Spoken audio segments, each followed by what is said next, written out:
Hey guys, welcome back to our YouTube channel. In this video, I'm going to be showing you how to pour concrete, how to work the surface, and get some amazing results with Broom Finish. Please stay tuned and continue watching until the end so you won't miss out on any details.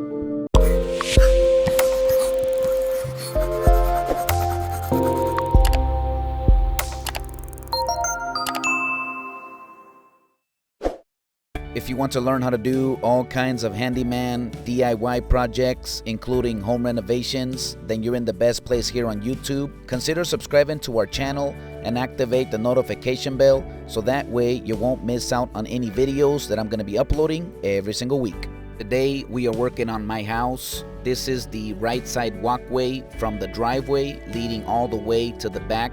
We already set the perimeter forms on the right side around the utilities. We have the house completely blocked out with some plastic. Those holes that you see, those are for the footings where I'm going to be putting a covered porch in the future. We have some electrical conduits and some gas pipes for future fire pits. On the right side area, I put some rebar at 5 foot on center. We only put rebar in this area because we actually had quite a bit of backfill soil. So that's why we wanted to have this area more reinforced. These are the holes that we dug for the footings. They're a little bit wider than like a foot by a foot. And we're going to be putting some Simpson ties that are for the 6x6 posts. They're going to be approximately like 8 feet apart from each other. In this right side area, we had to bring the concrete in with wheelbarrows because unfortunately the pump supplier that we hired for this job, they forgot to bring enough clamps and hoses to basically pump all this area. But no big deal, it kind of set us back about 30 minutes, but we were able to just move on. The first thing you'll want to do to work this concrete is definitely start near the house. We're using a magnesium float, and this will help you to float the surface right next to the house, and you can also maneuver the concrete really easy. We're using these come-along rakes to push the concrete. Over here, the brackets or the Simpson ties, they're going to be 3 inches away from the edge on either side. Then later we're going to adjust it. Right now we just kind of want to put it in place. When the concrete sets a little bit more, we're going to lift it up so it has the 1 inch above the concrete surface. And over here, once you have kind of the edge float with the magnesium float, then you'll want to get a screed board. In our case, we're using a 2x4 that spans the width, and we're just pulling the concrete back from the up against the house. And once we have it pretty close, then afterwards we're going to hit it with the bull float to further even out the surface. Then we're going to get it from this other direction.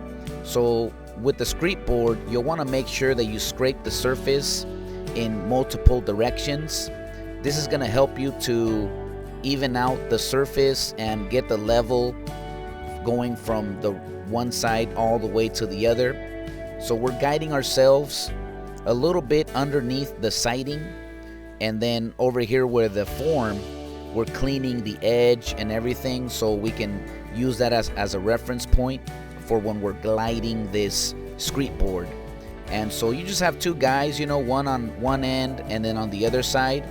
They're just basically gliding this screed board and pulling any of the excess concrete. You'll definitely want to have like a third person that has the come-along rake. They're going to be able to assist them to pull in more concrete or pull it back. Then up against the edge, we're making sure that we're floating all of the concrete. And basically they're just making sure that their magnesium float fits a little bit below the trim or the siding, and just kind of evening out that surface from left to right. Then once they have it pretty good, we can go ahead and just continue to fill in the rest of the area. Right there they're screeding the concrete away from the house. Now they can go ahead and screed it from the form board, from the top of the form board to the edge where they screed it over there at the top. And all of this concrete, it has a slope of a maximum 2% slope, and everything needs to go away from the house.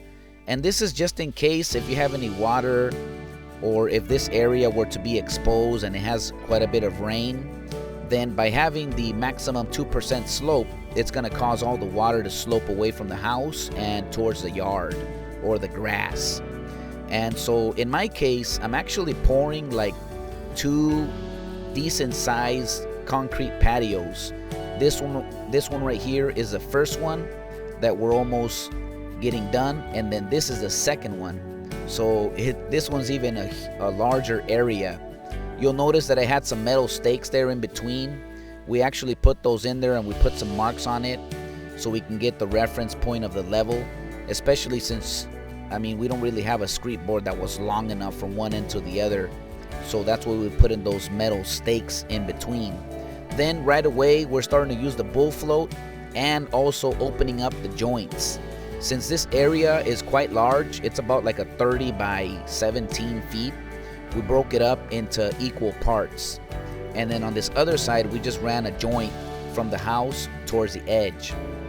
Then once the concrete dries a little bit, you'll want to get in there with some knee pads, and then you have your trowel and you have your magnesium float. Between those 2 tools, you can work all the surface. And we have another one of our workers over here opening up the joint. So in between all of that, we're making sure that we work the surface, because like right away in this area, it became available for us to do the broom finish. So technically over here, it's mostly all done. We already got the broom finish on the surface. Then we're gonna be able to continue on with the larger pad. Over there, we were able to pump everything, including the walkway all the way towards the driveway. So right here, like I said, once we did the bull float, we let the concrete dry for a little bit. Then we can go in with our knee pads. We have 2-3 different guys there. They all work in the surface with their magnesium float and their trowel. Once they get it nice and smooth, then we can go ahead and run the broom across the surface so we can get that broom finish like you see right here. So I'm gonna be able to show you a little bit more examples of right before we can do the broom finish. In this corner, we were able to run it because we already worked it with our hand tools. So that's why we're able to just run the broom across from one edge all the way to the other. Then before you can run the broom, you're gonna wanna scrape the surface with your mag float and your trowel. This will ensure that you got a nice, even, and just smooth surface. So you'll accomplish that by scraping it with the mag float and just, running your hand across it. This will help to remove any bumps or dips or stuff like that. Then you can just kind of swipe it with your trowel. That's the tool that he's using right there to get it nice and smooth. Then after you do that, you'll be able to run the broom across the surface, and preferably try to run it, from one edge all the way to the other, so you get a nice single swipe all the way through. If you stop, like halfway or a certain way in between, you can get like a mark, from the broom, and then if you start it again there, you're gonna have like a difference. So preferably, if you can, try to run it from one edge to the other. Then over here we have the same tools, the mag float, the trowel. We have our edger or the joiner, that helps us get that joint nice and crisp and smooth. Then we can just continue to work the surface with the trowel. And then over here we're just finishing up any details, just taking a look at everything, whatever needs to be brushed. We're running our broom across it. This is gonna pull up like some cream from the just swiping the surface. So you'll wanna have like a rag or something to clean up all that cream, or just have a hose handy so you can wash the brush here and there. So this is the results after we completed all this the first patio, then this other large one. It's all completed right here. Like you see, we divided it in equal parts with the joints, and we just try to put joints, especially like on sharp corner areas, because those sharp corners will end up causing a crack. Like this one right there, we put a joint on both directions. So that way, if the concrete cracks, it will go through the joint instead of like anywhere in the surface. We already installed all of the brackets, the Simpson ties for the 6x6 posts. We have our foundation vent wells right there already at the same level with the concrete. So all of this is completely completed. We just got to let this concrete dry and cure for a few weeks, and then I'm going to be able to install my covered porch. So definitely stay tuned for that. I'm thinking, yeah, in a couple weeks, I'm going to get all the material, and I'm going to try to record as much as possible of how you can install a covered porch by using the roof riser system, where it goes above your top plate of your house on the edge. So the covered porch is going to be like above the roof, and it's going to have a lean-to towards the backside. So that's going to be really awesome, and I'm going to try to get as much detail, because I'm actually going to have like two porches, one over there and one over here, and then in the area here in between, I'm going to have like an open fire pit area. So it's going to come out really nice. But yeah, thanks for watching. I hope you liked this video. Consider subscribing to our channel and activate the notification bell so you won't miss out on any videos that I'm going to be uploading every single week. We appreciate all the support. May God bless you, and I'll see you on the next project.